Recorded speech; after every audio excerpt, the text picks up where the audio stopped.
Go home till I fix her. We're in this together, right? We need a ton of trick arrows.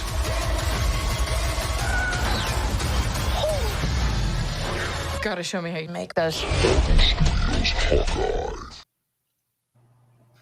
Hey everybody, what's going on? It's Jesse Swift with the Flick and Reel Fancast, and I have a very special guest on that's going to start the show right away because we're expecting Mr. Wingblade to be here at some point, and that is the amazing Brown Dwarf star herself, Mara Knopic.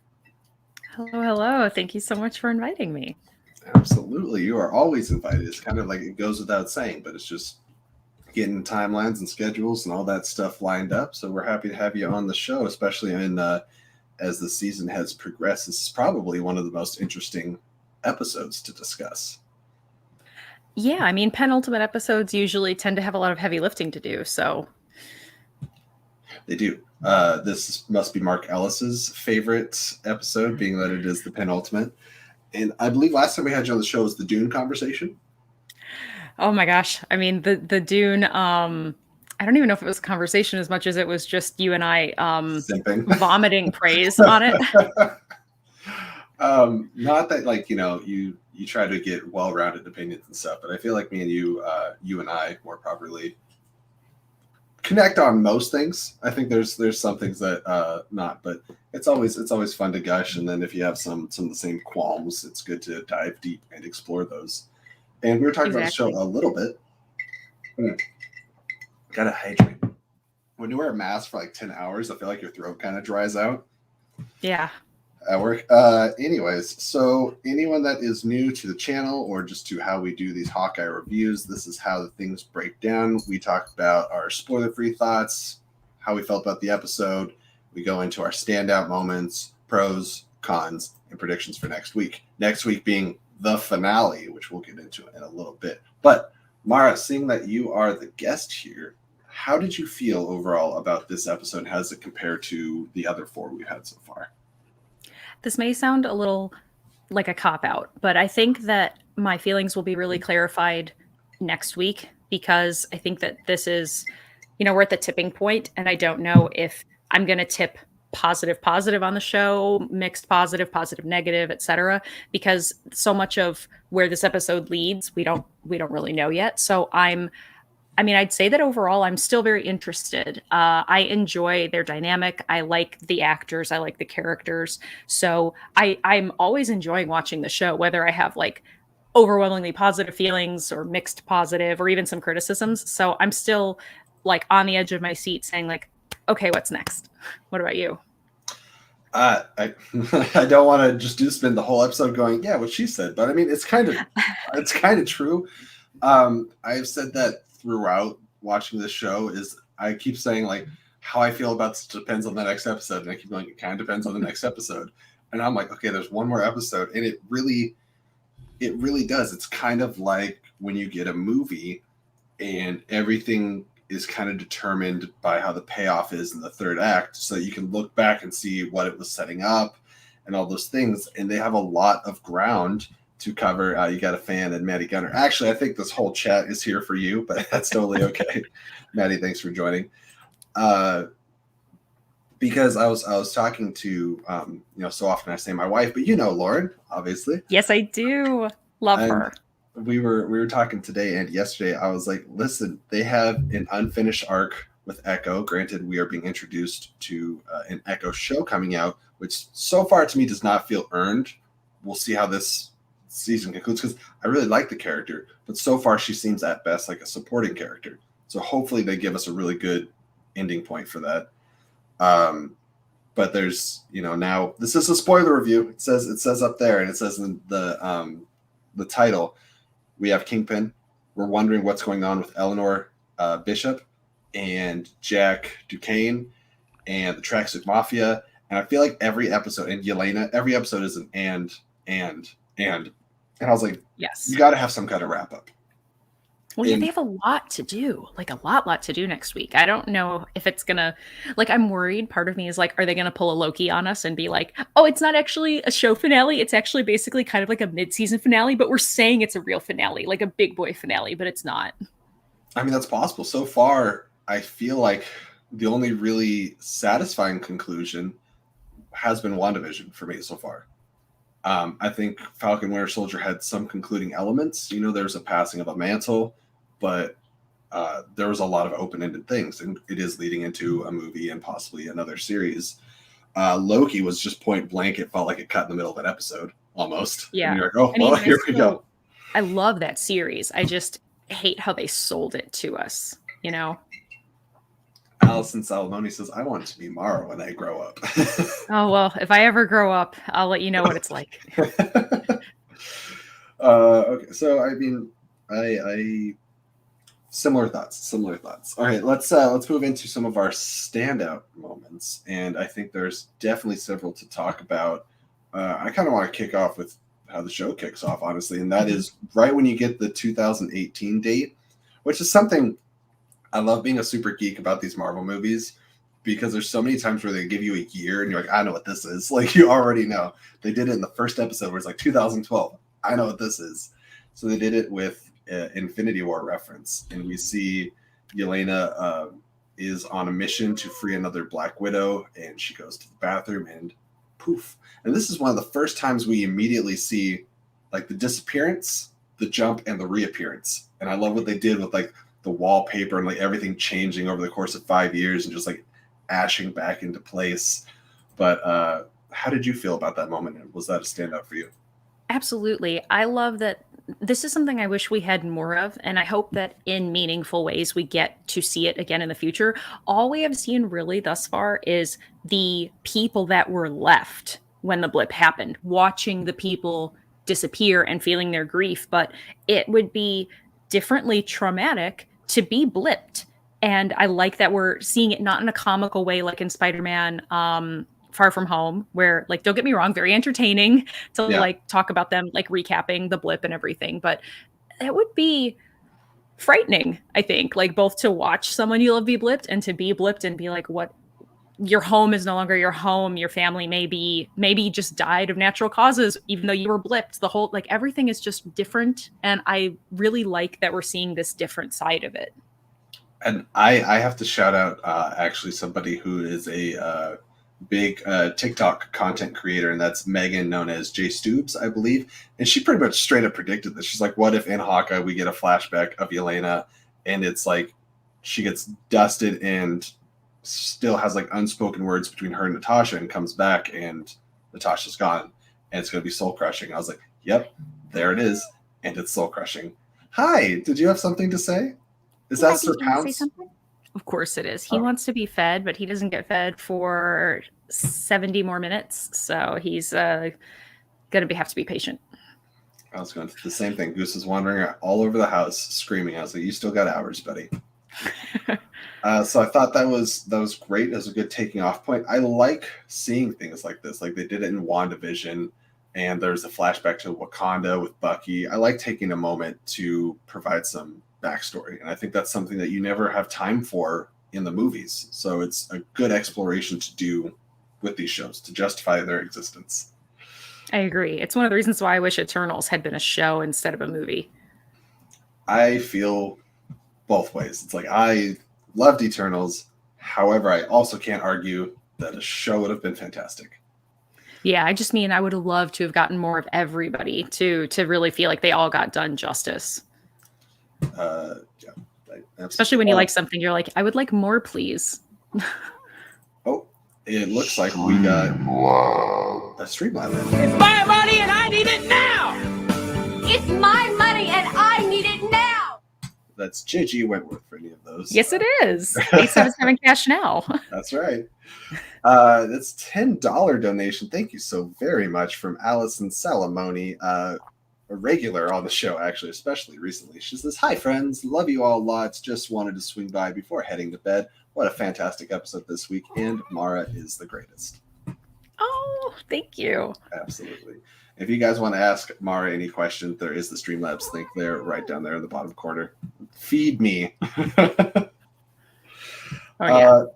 Other standout moments is, and this also kind of has to do with Natasha and Endgame and the Avengers and stuff like this, and it's the plaque, I think. When we have Clint come into the plaque to have kind of a almost a confessional and a conversation post-mortem with Natasha. I thought it was really touching. I think it says a lot to the Clint Barton character and the relationship, but then he ends it with like, I'm sorry for what I'm going to have to do, because I think their interaction with Endgame was all about putting Ronin behind him and moving forward. And he had to put the suit on again. And I was wondering, not only did you like this moment, but is there anything else? I don't want to just do what stood out to me. No, I agree. One of the things that I really love is when they celebrate his and Natasha's relationship, because I think that showing platonic love and platonic intimacy between two oppositely gendered characters is really important, because I think that there's that preconception societally and in movies that, you know, there either has to be attraction, unrequited love, some sort of fulfillment that you're seeking from someone that you never get from them when they're married and you're not. But you can be completely and totally in love with someone platonically, and you really feel that connection with them. And I love that they are continuing to celebrate it even though she's gone, that we're not solely feeling his grief, we're still feeling his love for her. And let's glance over the fact that Nathaniel's named after Natasha. So it was definitely a bond that went really deep. And I swear every time I ask you a question, I do not feel the need to speak any further on it, because you always just crush all the points. Well spoken and thought out. Is there any other moments? I have a couple moments here that stood out to me, but obviously there's the big one at the end. But do you have anything else in this show? Yes. I love every single time, not just from a technical standpoint because of the design, but because I like that movies are supposed to, like movies and TV, can be, you know, empathy machines. Every time that Clint takes out his hearing aid and the audience gets to feel what that absence of sensation and sound is like from his perspective, I really, really love that. I grew up in a hearing impaired household. I also love showing. It's so incredibly difficult. I feel so bad. What is her henchman, the one who interprets her sign? What's his name? I forgot. Kazi. Yes, thank you. It is so super hard to become an interpreter for sign, because the structure of sign language is different than the sentence structure for English. So I Not also only really that, appreciate. but there's different like locations. It depends on like where you came from. Like just like with anything else, or like different culture stuff. There's slangs and there's shorthands and there's things that are very based regionally. So it's really hard to be like, not just like an ASL translator. It's really difficult, I think, to be universal. It's like you have to go and like almost travel to get accustomed to what ASL might mean in different areas. And that's just American Sign Language. Absolutely. And so I also love that that they have this character, not just as a conduit for the audience, even though, again, I love that they subtitle her signing, but just to show how important that connective tissue is between hearing and non-hearing persons. So every single time that they're interacting and what they teased out in their last interaction, I'm really, really excited for. I love it. I love that in the same year, we've gotten 2 instances of deaf representation. That makes me happy.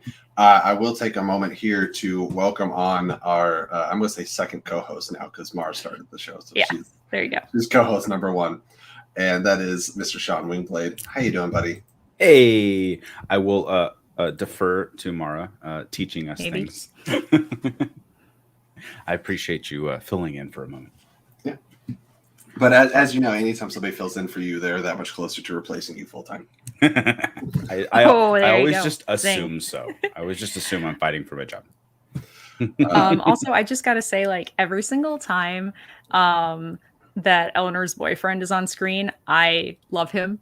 I've loved him from the second that he showed up. He's like the perfect corny, like stepdad kind of character. I love him. Dalton. What's his first name? Tony. Is it Tony Dalton? Oh yeah, Tony Dalton. Okay. Yeah, I love the character. Again, that's another thing that I'm like, I hope we get to do something with that character. And I love how he was not fazed by going to. He's killing me. I mean, it's okay. He says, give me all the attention. Yeah, I absolutely love that. Like, he's playing that role so perfectly. He's threading the needle between so corny that you roll your eyes, but not like, but serious enough that he's earnest. Like there's an earnestness to everything that he does. Like I wrote a book about being a stepdad. Like all of that stuff is just playing so well for me. And I really hope he turns out to actually be like a very considerable threat because of the way he's playing, like just kind of fast and loose and stuff. But see, I think he's a red herring. I don't think that he's bad at all. I think he's exactly who he thinks he is. I was about to ask that exact question. He's been such a smarmy, I could be totally wrong, but I feel like they're going in a totally different direction than what we expect. I think he has been. It's okay though. I'm used to being very, very wrong. Just to mask Eleanor. I think I'm right there with you. The mustache is very akin to some of the embodiments of the devil, and he is finally Mephisto. Oh, really? You think? No. Oh, I was gonna say. I mean, all we've been hearing since like WandaVision is like Mephisto, Mephisto, Mephisto. Yeah. Well, yeah, we all know the villain of Doctor Strange: Multiverse of Madness is probably Mephisto. I'm very excited for that movie. So, Sean, what were some of your stand-up moments before we move on to overall pros and cons?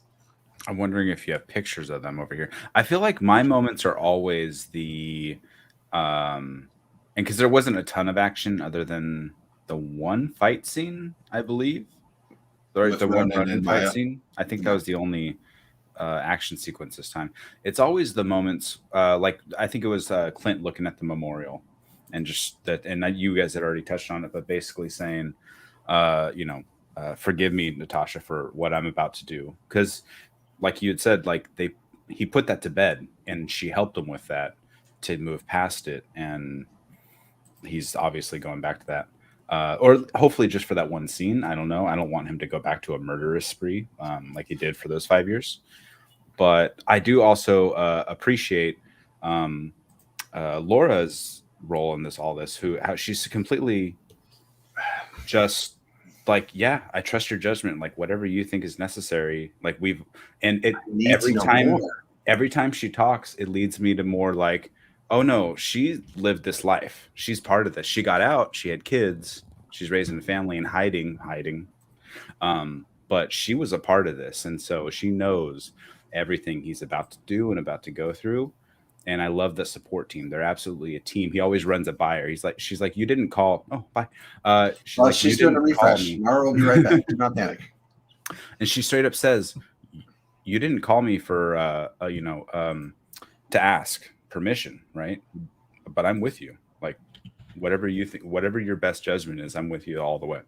So I appreciate everything with the family aspect of it. And maybe that's just me. You know, I'm a family guy, but I'm with it all. It seems today that all we see, silence and movies, and it's a family show. It's a family show. Move on. All right. Well, moving on from there, just usually this goes kind of alongside standout moments, but I do want to address one of the pros as the inclusion of Florence Pugh, which I think we both came away from the episode saying, chef's kiss. She's fantastic. She was the highlight of Black Widow. Hi, Mara's back. I can see and hear him now. That's fantastic. Yay. Was I freezing on you earlier? It was just the wheel. All I saw was the black screen and the wheel. You were just like not there. Oh no! Grab it by the pegs. Having some internet issues. It's us, not you. Well, I had agreed with you if you didn't hear it when you talked about Jack being a red herring, because I was about to say those exact words. That I think he's just a total front for Eleanor, but from the show writer's perspective, he's trying to get us to, he's a swords master, cool, but maybe he's just a cool fencer guy, and he just loves life. He's just happy all the time. He's always has a smile on his face. Another great moment brought up by Star Drew here, I believe. What he meant to say is Echo revealing who might have been Ronin, or I'm not sure, but when she starts asking Kazi questions and he doesn't have a good answer. And it, again, I hope that's something that they can wrap up pretty quick. Kazi bro. What's that? Oh yeah, Kazi bro. I thought he was going to be the one in the Ronin costume. I did too. From when her father died. Clint admitted he's like, I got tipped off. I was like, right. So you definitely did straight up murder her dad. Right. Like no ifs, ands, and buts. I was trying to be on the Clint defense side for like the first half of the show. I was like, No, yeah, you killed a lot of people, which brings me to like one of my favorite lines from Yelena when she's like the path of blood that he left could wrap around the world, and Kate's like, that's very Russian. I mean, it doesn't sound like her dad was like a completely good person. Not that I'm saying like, oh yes, people are justified getting killed if they're not great, but like, it's not like he was, ringing a Salvation Army bell and then Ronin just like cut his throat. You know what I mean? Right. And we don't really know, because I feel like it's been kept pretty vague, what the tracksuit mafia actually does. They're movers. What do you mean? Yeah. Like it's hard to trust tell. a bro. Trust a bro, moving company. Yeah, I guess her dad like accidentally dropped somebody's couch down a set of stairs, and Clint's like, he's got to go. He's got to go.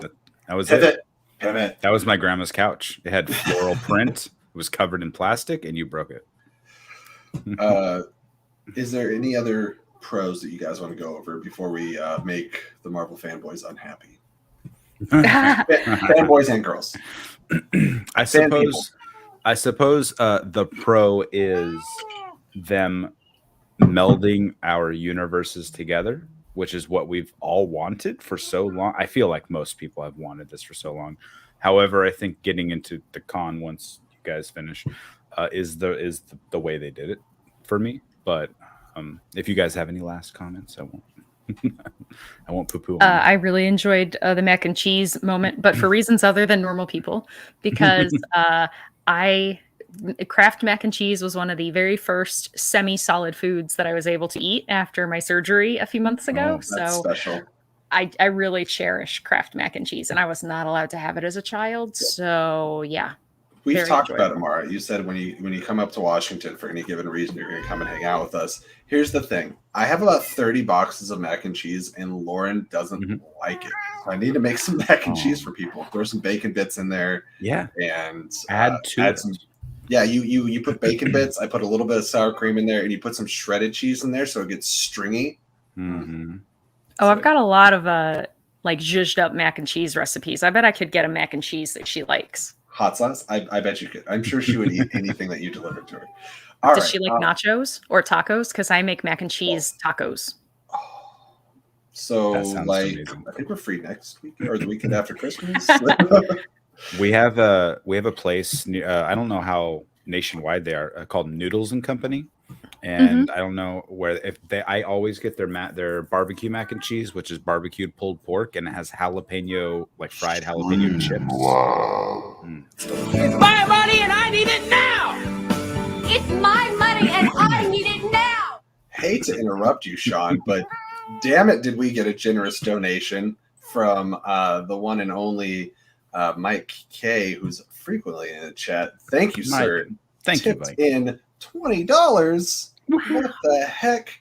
As much as I've enjoyed Hawkeye so far in the movies, I never expected the series to be one of the best things in the MCU this year. Seriously, this has been such a pleasant surprise, and now I never want this to end. Well, hopefully we get a season 2, because I think I have problems if the next episode's the last episode, and I don't want to, call it before I see it. But if it is a la Loki and we get something else from it, then all's well that ends well, I suppose. But I think that's go ahead. This is billed as a mini series, I believe. I think I looked it up at one of our last shows. Deception. What was Loki billed as? Was it billed limited as a series, season 1? I It was believe. limited? Okay. I thought they both were, but I mean, things change. Yeah. They could as soon as next week drops, they could be like, oh yeah, just kidding. Season 2 takes on the Kingpin. Or it's like Hawkeye season 2 subtitle Echo, and that's what Echo is. I don't know. It could have. I didn't even think about that. It could totally run into Echo, and the conclusion of this storyline could go into Echo if it's not a flashback or something, or it's her picking up the mantle somehow. Not the mantle, you know what I mean, but the mission from Clint to go after Kingpin or whatever else. Right. And I think that would get a lot of people more invested than they might be currently, because she does have a personal relationship. So that's the way to go. All right. And chat, please feel free to get involved in this conversation as well. I love looking what you guys have to say. And also Gio's involved. Special sauce on the entree. You see this? You see this right here? Does not do spicy well. Oh yeah, no, my parents wouldn't let us put salt or pepper on our food as a kid. I am very sensitive to spice. Oh, that makes at least two of us. Really quickly, I'm the most basic person when it comes to food. I'm like plain oatmeal with nothing in it whatsoever. Delicious. I'll make us my own chicken heart. or something. I just use like butter, salt, and pepper. My kid's like, it's spicy, and I'm like, it's called seasoning. It's not spice. What was I eating? I was having soup. It was some kind of like sausage gumbo soup or something. And I was like, honey, this is a little spicy for me. And she's like, there's no spice in it. I want to check out our poll before we move on to the cons here. I asked, did episode 5 give us a satisfying reveal? 90. Hi, human child. Human child. Oh, on Johnson. I mean, I have cat children, so I have to specify. Out of all the voters, 92% said yes, a satisfying reveal at the end of the episode, and only 8% said disappointing, and nobody said meh. So it sounds like a hit with a lot more people than it didn't. So I clicked on yes. Yes. But I didn't realize I was touching my phone. And I meant to hit meh. Okay. Well, still in the upper echelon. So let's discuss some of the cons. First of all, I kind of want to talk about the whole Wilson Fisk reveal and confirmation of Vincent D'Onofrio as credited. Mara, as somebody that probably predicted just as much as anyone that he was going to be in the show, what are your thoughts on this high quality HD image I'm going to bring up right here? Love it. Actually, Dad and I were talking about this last night when we were driving back from Dallas, because we had both separately put in our notes. I think it was in episode 2 when Uncle was first mentioned. We both wrote Kingpin and not a question mark, just a statement. And we hadn't talked with each other about it. And it was just kind of neat for us to look at each other and be like, nailed it for once, because I make so many predictions and 90% of them are bad, but it's just fun to speculate. Because I was really happy that once we were right. And he looks dope, right? I love that we've only got Mephisto'd 1 out of 3 times, right? Because we predicted Kang from like episode 1 or 2, and then when they announced Echo was in the show, we're all like, well, so is Kingpin. And also Vincent D'Onofrio did not help when he started liking and retweeting everything from Hawkeye. We're like, sir, you're not good at this, bro. Where was your excitement about WandaVision? Yeah, you gotta like all of it for us not to suspect. I want to click back on this image again. That he has a neck tattoo. Am I wrong? Is that just a flowery shirt? I think it's an ascot. I guess so. It doesn't look like Vincent D'Onofrio to me. It looks like a Vincent D'Onofrio look-alike. Like I squinted at it and I wasn't sure. And then Brandon Buckingham, I was talking to him. He's like, he's in the credits. And I was like, oh, is he? Okay, good. Because that would have been a pretty cheap ploy if they're like, it's blurry so that you can't tell it's not him. Which begs the question, it's, she's a Black Widow. Why is her phone quality or camera quality so shite? Yeah. Where's her better spy gear? It didn't fit. She didn't have the vest because she gave it to Natasha. There's not enough pockets. There's not enough. That's so true. It's so cool, right? I love how they tied that into. They tied that back to Endgame. Or Infinity War, rather. I was excited to see. So I felt so bad because we usually try to take a nap before to catch that midnight. And my alarm went off, but Lauren was still sleeping. And I was like, and I looked at her like nudged her. I was like, hey, get up. Let's get up. And it took a while to finally get her up, and she like crawled out to the couch and watched it. And it was pretty much grumpy and silent for like a chunk of it. And then when the Yelena scene happened, she was of course like cackling through that whole scene. But when we got to the end and it showed Wilson Fisk, I was like, yes. And she was like, is that it? Okay, let's go to bed. And I think I kind of felt that later, like 10 minutes later, I was like, yeah, that wasn't, considering the showrunners are like, oh, this episode 5 is going to break the internet. I was like, we knew it was, we have a lot of foregone conclusions about Spider-Man too. So like, if those things happen, we're going to be like, it's not a surprise. And that's kind of what I feel. I feel like this was kind of the same thing. It's like, we're pretty confident it's Wilson Fisk. Or no, we're 100% it's Wilson Fisk, and like 98% it's Vincent D'Onofrio. Yeah. But yeah. Is that where speculating goes wrong? And was it even speculation, or was it just like he totally told us? Well, yeah, here's the problem. It's like Vincent D'Onofrio did, and then I feel like it was some of the most ham-fisted Easter eggs in Hawkeye. It's like the big guy, the guy on top, Fat Man's Auto Repair or whatever. And I was like, can you make us like at least hazard a guess instead of just like giving it to us on a platter? And I feel like if you're going to essentially tell us that clearly that that's what it is, then the reveal should be a bit more impactful. Yeah. Because it didn't feel like a reveal. We're like, yeah, we know. We knew when he pinched her cheek. Like, I want more than this. So I'm hoping there's big payoff in episode 6, because I'm still not sure what the show's about. And that's cons for me. Mara? I was talking with you about this before the show.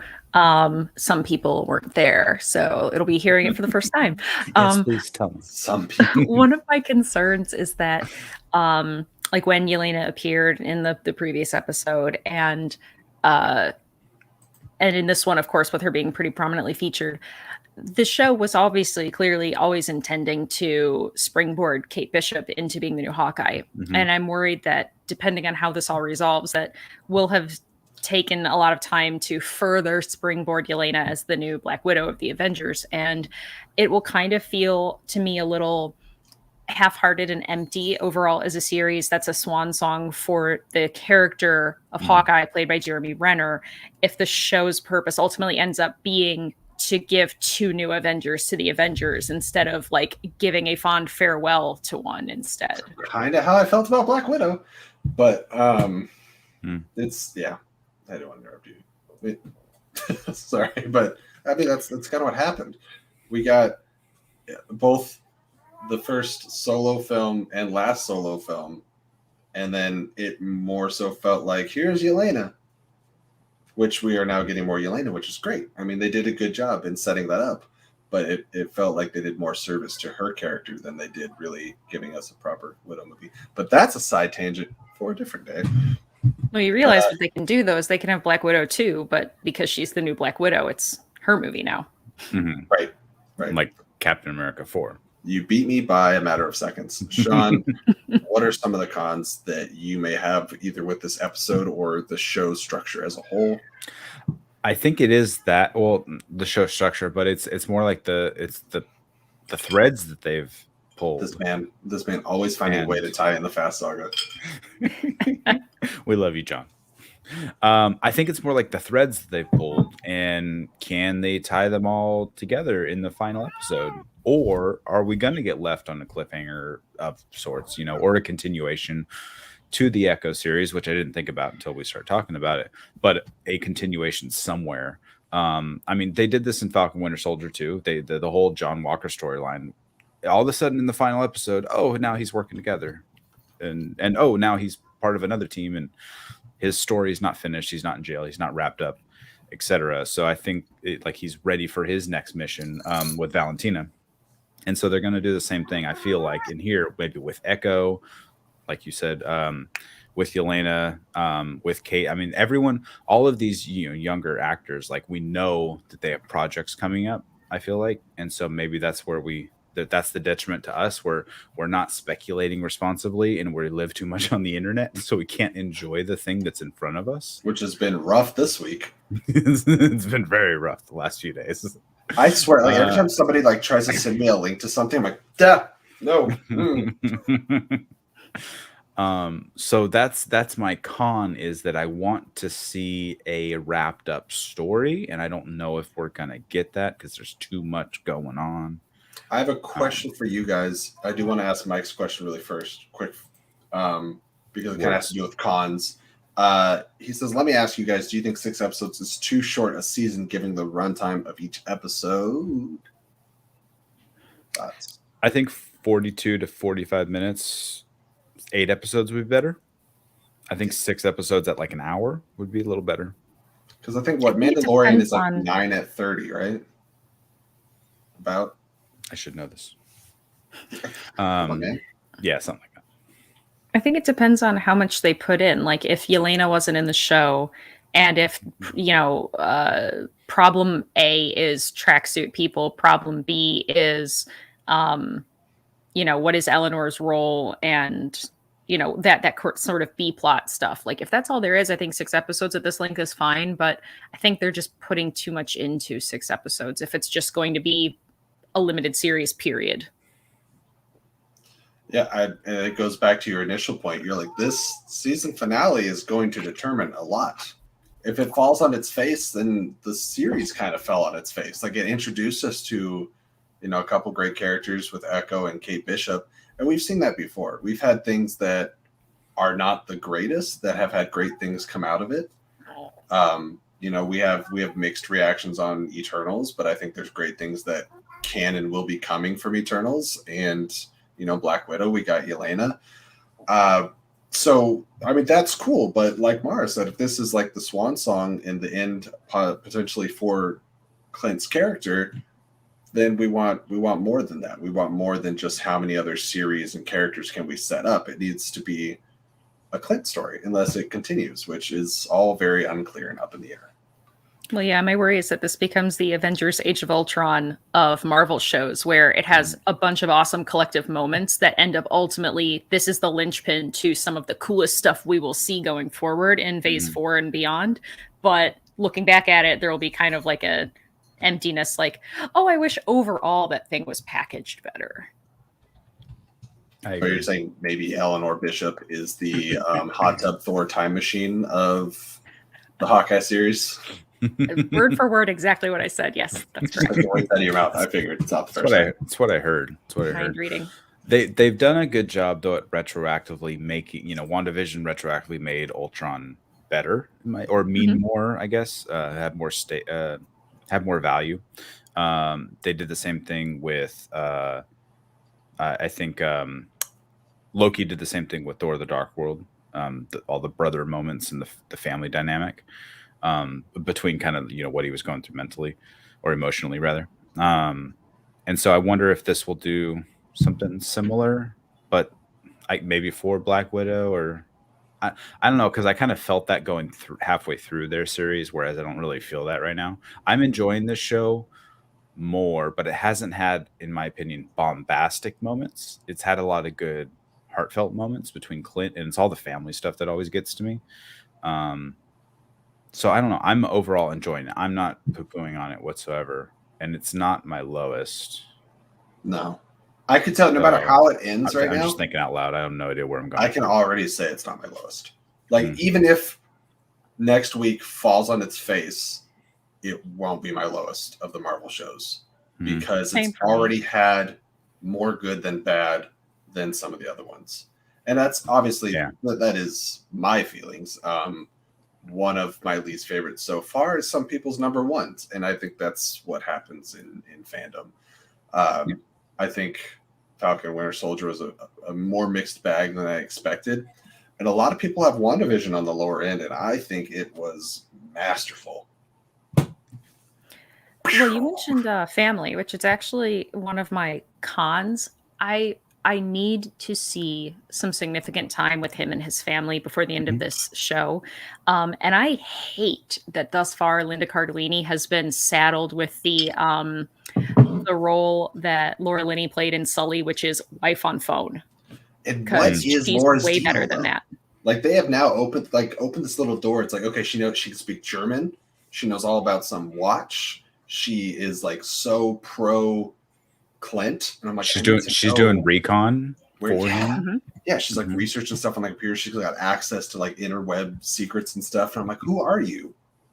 And now how do you know the internet? Wife on phone. Here's the thing: I'm more interested in a Laura Barton show than I am Echo right now. So I'm not sure if they're doing or focusing on what they should be, or tipping their hat in the right direction. Tell me it wouldn't be amazing though if someone showed up at their house, like an assassin from the Kingpin or something, and she just whooped that ass. I cannot tell you how satisfying that would be. Even if it's like 5 minutes. I'm like, now I want that. All my thoughts confirmed. I've been thinking that Laura might be a Mockingbird sub-in. Like they might just kind of take the Bobby Morse story and be like, they were both S.H.I.E.L.D. agents. Clint met Laura. Hence why Nick Fury and S.H.I.E.L.D. were more than willing to set them up on a farm because they both had done their service or something along those lines. Well, Agents of S.H.I.E.L.D. got so convoluted. I feel like even by the time Adrian Palicki got brought in to play Bobby, like they could just be like, "Oh no, that's part of the multiverse that we're about to show you in tomorrow." Like that's a different universe. They went back in time. They went forward in time. They jumped through time and all through the last season. I think Agents of S.H.I.E.L.D. is going to be treated kind of like the Netflix now appears to be treated, maybe, and it's like Marvel adjacent. When we want to address it, we will. When we want to pull from it, we will. Although I think there's a vast difference in quality between the Netflix shows and Agents of S.H.I.E.L.D. But again, that is up to the viewer. What are your guys' number one predictions going into not just like what we should see, but what do you really want to see? Jesse, question though, to jump back for a moment. Answer, Sean. Lauren was met on the reveal. Did she watch all the Daredevil, all three? She's actually seen season 3. I haven't. Oh, she was better at the Marvel Netflix than I was. I kept jumping off. Like Iron Fist, 3 episodes. Luke Cage, shortly after they did Diamondback, I was out. Jessica Jones got to like episode 9 of the first season. Like I was so bad at Marvel Netflix. I just kept not making it to the finish line. I did watch 2 seasons of Daredevil though. I couldn't even finish Punisher, dude. I was having a bad time with those shows. Not to say that they're bad, but I was just bad at it. I got halfway through season 2. Yes. I watched them all. I watched every episode of everything. I got halfway through season 2 of Punisher, and I think that's right when they announced the cancellation, or maybe it was right before it dropped. I think that's what happened. That's why I didn't watch it, I think. And I just never picked it back up from there. I think I got busy with stuff, and then I never watched Jessica Jones season 3. That's the one I missed completely. I think it must have been you mentioned Jessica Jones season 3, and I was like, there was 3 seasons. I just remember them announcing a second season. But yeah, I would like to see some of those actors back. I think Kristen Ritter was a great Jessica Jones. I think Mike Coulter is an awesome Luke Cage. We don't talk about the other one. John Bernthal, I don't think Marvel's ready. I know they're going to do Deadpool, but I don't think they're ready for John Bernthal's Punisher. And if you have to neuter the character, maybe don't. He's already said he's not interested in a PG-13 Punisher. Side tangent. Iron Fist the end of Iron Fist season 2 got really good when they gave Jessica Henwick. They gave they gave her the Iron Fist, and she was badass throughout the entire series. I want to see more. Whenever she's done in the Matrix, I want to see her back in the MCU. I'd love that. Absolutely. Star Drew saying that Danny Rand and Shang-Chi need to be together. Shang-Chi would wipe the damn floor with Finn Jones, and it wouldn't be a contest. Mara, what do you want to see in the season finale? I mean, I think that my desires are very abstract in the sense that from a plot standpoint, as far as like, my A plot, my B plot, I want to see them follow a narrative structure from A to Z. I want to see that there are arcs for our characters. I want to see that there's resolutions to our problems. I also want to clarify what our problems are, because I still feel like they're establishing conflict. And I feel like at this point we should be getting big reveals and big teases to set up the stakes of the final episode. And I feel like I don't even know what those are yet, which is a problem for me. I'm not saying they can't pull it off. I've gone into things with bigger obstacles and been wowed, so it's not undoable. But I just really want to see that it's coherent, that it's decisive, whether they do just a straight up Loki us and say like, it's actually only half. Ha ha ha ha, gotcha. Like, or it's nope, we wrapped it all June up. part 1. So perfect, great. You like it or you don't like it. I just want it to be decisive and clear, and I want to know where we're going, and I want to know whether or not I will ultimately be disappointed with the treatment of the Clint Barton Hawkeye or not. I agree. Stop saying everything better than we can say it. By this point in a movie, I'll go. I'll leave. But by this point in a movie, they would have what you said, established the conflict and established they should be walking into the final battle of sorts, and they're not. They're still like, who is it? I'm like, well, I fucking tell us already, so we can be excited about next week. For example, Loki would like set a lot of things up, reveal something, new question, reveal something, new question. We just got a plate of questions, and we're like, can we get some answers? And so I'm worried that it's either going to feel rushed or unsatisfying, or like it's just, are we getting Rise of Skywalker? I'm scared. I don't like those words. Mara just had a traumatic flashback. Oh, you don't even want to know. I feel that like movie hurt me. It caused me visceral pain in a lot of ways. Yeah, it's yeah. Not to revisit that. That's why everyone logged in to watch the Hawkeye show, so we could reminisce about what was it? Rise of Past trauma. Yeah. Brandon Buckingham says, "Do we think next week's episode takes place maybe at the same time as No Way Home, before and after?" Sean and I noticed an interesting Easter egg. Thank you, Brandon, for saying that. There's I would like to ask someone smarter than us if we missed something. That's every person we bring the on the entirety show. Of the MCU. So Yelena very clearly said, "I want to see the new why am I losing my words? Statue of Liberty. I want to see the I didn't new want to statue. bring it up. Yeah, and all rebuilt or whatever she said after that. I only saw it the one. I only watched it the once. Yeah, You're supposed to watch it 4 times minimum. When does the Statue of Liberty get destroyed? Are we talking about at some point there was a battle that? Well, I don't even know if it's a battle. It's like I think they're web crawler who lives in New York. In the trailers for No Way Home, they're in construction, like they're working on it, and they're putting this big old shield on. That's hence all the scaffolding that we love to talk about and theorize. The scaffolding that's been famous for like a year now, ever since there's a blue screen behind a certain somebody. There's a lot. This is also something I don't like. I'm sorry, I'm not shitting on the show. I like it. There's a lot in the Hawkeye trailers that we still haven't seen. Mm-hmm. All the Rockefeller stuff, it looks like they're back to back in their new suits on like an ice skating rink, and I'm like, you have half your finale in the trailers, maybe, possibly. Well, Grills just asked them, "Hey, do you want to see your new suits?" And then everything else happened. Do we think we go ahead. One other thing I have to have happen. This is actually a specific must. I need to know that Pizza Dog is going to have the absolute best life ever. I need to know Pizza Dog will be happy and will be fine. Somebody get Pizza Dog in connection with Rocket. I hear he carries around eyeballs for the needy.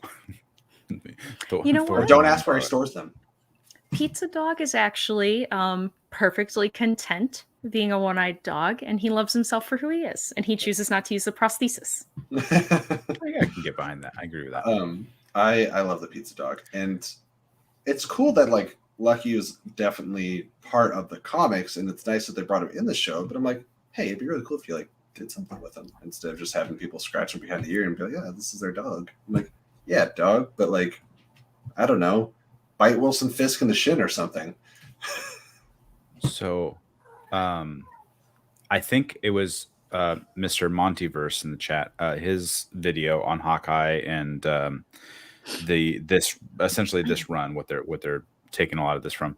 I believe Clint's apartment complex, which Grills lived in, and a bunch of other civilians burnt down, or I think some people died during that comic book run. Do we think that there's going to be some tragedy going on in the last episode, such as Grills? Hopefully not Pizza Dog, but he is looking after the dog currently. I'm sorry.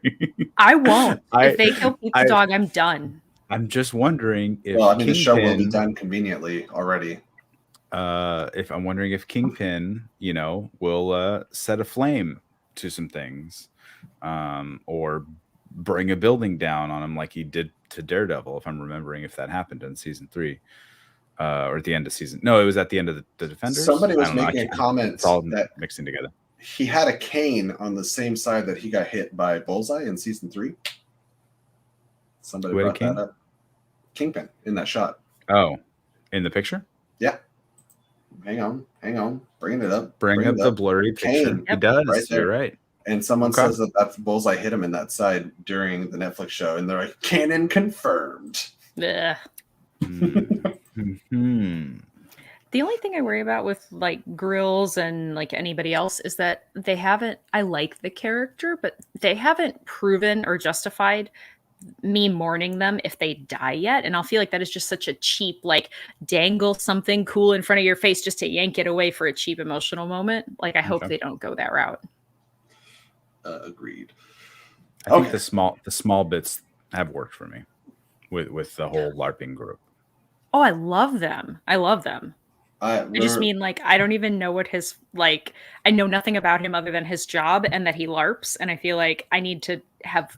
I would want to get to know them before I'm like, oh, no, you died. Exactly. I know. Not to keep bouncing to different topics, but people have made a lot of speculations for. No, not you. I was about to. People have made a lot of speculations for like deaths and No Way Home and stuff, and a lot of the ones people have brought to my attention as possibilities. I was like, it's not earned. It's not earned. Don't care. Like it's like you do. Like there's X amount of characters that like nobody cares because we haven't spent time with them, and so like just to have a death because it's emotionally relevant to a character in the show doesn't mean it's emotionally relevant to us at home. That makes sense. Yeah, I don't know. I thought I had more to say on that, but that could be a concern. It's like I don't know if they kill off Pat dropped Jack. He cooks. If they killed off like Jack Duquesne or like we're talking about with Grills, it's like we need more time to care. Or I mean, even Eleanor at this point, like she's been around a bunch, but her death would hurt Kate, not us. Yeah, I give 0 Fs about Eleanor, other than Kate, but I think she's going to be betrayed. But if something happens to Linda Cardellini, we riot. Mm-hmm. Definitely. Yeah, so. I also really need resolution on whether or not the NYPD officer is going to get back the bag that her wife gave her, because if that doesn't happen, then Clint is a jerk. This is mine. It's not the father murder. It's the bag theft. I fully agree. That's where my moral relativity is wife bag, very important. Bad people getting killed. As somebody that has had a couple backpacks stolen, I fully agree with you. Is there any last thoughts? This one went a little long, but I think it's a speculative episode. Sean, no, Mara, this is why we brought you on. You lectured me about runtime right before we went on, and then I abused your generosity. That is not true. That is falsified information. We also had great comments from the chat. Again, I appreciate everybody that's come in here that has already added a comment and liked the video. You guys rock. You rule. You keep us going. You're why we do this show every week. Thank you. Yes. Applaud. Applaud the chat. Sean, sorry. I knew you were going to try to say something. Go ahead. Do we think that currently you might not. I don't know. Let's find out. Currently it seems like Jack is kind of just being a red herring. Or at least that's what I'm assuming. Do we think he's actually going? Maybe they're related. Do we think he's actually going to be, or like, do we want him to be? What's the whole thing with the Sloan company that apparently he's the CEO of, and they like work with like the Tracksuit Mafia? Someone made a comment. I don't remember what show it was watching. Maybe the Geek Buddies. I can't remember. I was watching some after show of last week. This is a Mara Simp channel, if you guys didn't know already, in the chat and on the screen. Maddie's right. And also Maddie's at home here in the other room, we have another Simp. Do we think? I keep saying, do we think? Do I think? I don't know. Does anyone else think? Sean, maybe Eleanor put Jack's name on that company. That's the only other shift direction from herself, and so he might know nothing of it. He's literally, which is why she was so willing to give him up. Yeah, because she seemed very defensive of him, and then Kate's like, "Hey, blah blah blah blah blah," and she's like, "Oh yeah, get out of here." Yeah. But his confidence is suspect, and I get that he could still be a red herring, but he's like, "Oh, I'll just go down to the police station and figure this out, and it'll be all great." Whereas I feel like somebody that has been like wrongfully accused would be like, "Oh no, blah blah blah," and like freak out. But he's just so point of order. he's rich and he has light skin and he knows he didn't do anything wrong. He has absolutely 100% trust in the police to root out all the problems, especially because he's really rich. Like, All right, guys, he's going to feel totally confident going in there and being like, I truly did nothing. I'm totally fine going with you, whatever. At 55 minutes, we're going to enter part 2 of this conversation. How about, and maybe it's just a plot convenience. He had this cool retractable Ronin sword that he stole from an auction that was sitting in their living room that disappeared when Clint left, and he's just like, all right, cool, he got his sword back, or he took the sword, whatever. And doesn't mention it doesn't come up again. It's probably just not, I don't know why that stuck with me after last week's episode when they left. I think it was last week or the week before. I don't know. Maybe he thought that Kate took it because, they've had some friction and he thought, oh, well, you know what? I'm just going to leave it alone. I'm not going to push. I'm not going to pry. I'm the cool. I want to be the stepdad. I don't know like how they can rightfully finish the arc or whatever of the Jack character, because I feel like if it's a red herring, I'm going to be a little upset. I'm like, well, it seemed like an obvious red herring. But also, if he's villain, I'm like, oh, it's a little bit of an obvious villain. So I'm like, I don't know what the right take is for that character. I mean, maybe if Eleanor becomes like the primary antagonist and like turns against Kate and she feels abandoned, maybe she'll actually latch on to him because he truly did care about her and had her best interest at heart. And maybe they form a kind of comedic, unlikely parent-child pairing. I just want more of him. I really enjoy this character. He's so over the top. Pat, he's completely correct because he's just leaving swords everywhere. He doesn't know what swords are what. They're just everywhere. He's just completely reckless. Here we go. I need a sword fight between Jack and Ronin. I would love that. Or Clint. Mm-hmm. That's what I thought we were going to get after the cliffhanger in that episode. Or the next, I thought a no holds barred rematch between him and Kate. Because she knows how to sword play, and we haven't gotten to see much of it other than her kind of goofing off with him. Right. So that's my prediction. Let's get some good swordplay action in the finale. Well, one other thing, like with the possibility of like someone coming to try to get at Linda Cardellini and the kids, I would love it if that did happen. If Lila is actually able to get off a shot to kind of follow through on, right before the blip with him shooting with her. So I'd love to actually see her pick up a bow and arrow. Yeah.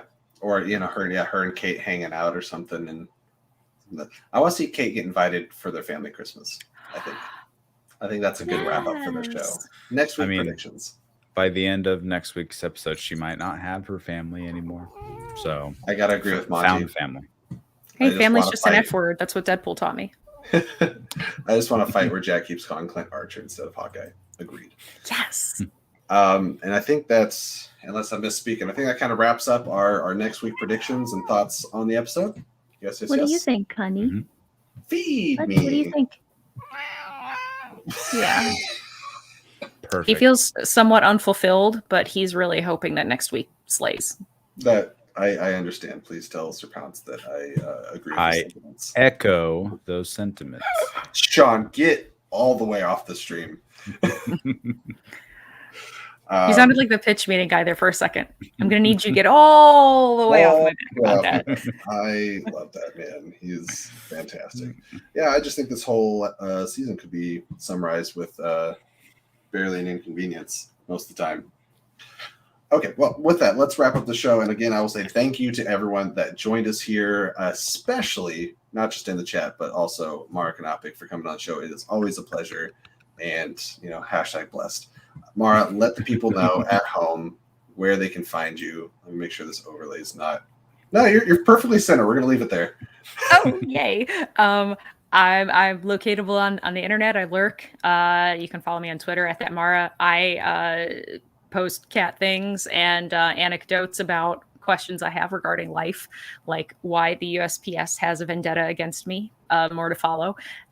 Also, I'm hanging around on things that Dan Murrell does. You can find him at places that have the letters DANMURRELL in them. And occasionally, when I'm invited back here, you can find me here. Thank you, everyone, for sending in your comments and your Streamlabs. It's been so cool to see everybody in the chat. So thank you. Sir Pounce agrees. Sir Pounce is welcome back on the show immediately. And Sean, where can the folks find you besides the obvious, which is here on Flick and Reel? You can find me here and up here on Twitter, and soon back here in the FCL doing the questions that we answer next season. And also on Twitch, which I don't know. We're not streaming on Twitch after this episode, but watching with Wingblade on Twitch. You can catch me playing games when I have time to turn on my game system. And Time for games. What's that? Time for games. Between all the movies and all the, there's such a busy life. Anyway, and a little thing called Christmas. And I don't have to go full screen. You guys see me all the time, probably more than you would like. And you're going to see us a lot this month because we are probably going to hop on here for a brief little attempt at a spoiler-free review for Spider-Man No Way Home late tomorrow night. If you can't catch it live, I understand, but catch it on the rewatch on Friday. Saturday night, 8 p.m. Pacific Standard Time, we're doing a spoiler-filled, not review, a party. That's right. Everyone we know is invited. We're all going to hang out. We're going to talk spoilers, and it's going to be a safe place to spoil the hell out of what you've been wanting to vent about for 48 hours or whatever math is. So please join us for that. That's going to be fun. You all showed up for the ticket watch. Please show up for the spoiler stream. And with that, it's been an absolute pleasure to have everyone here.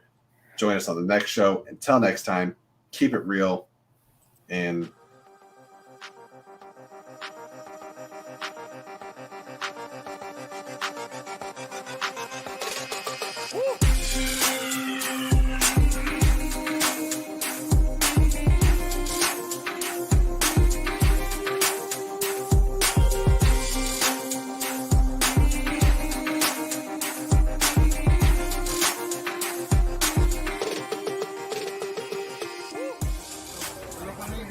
This is the sound of dun, dun, dun, dun, dun. It's the Flick and Reel Show. But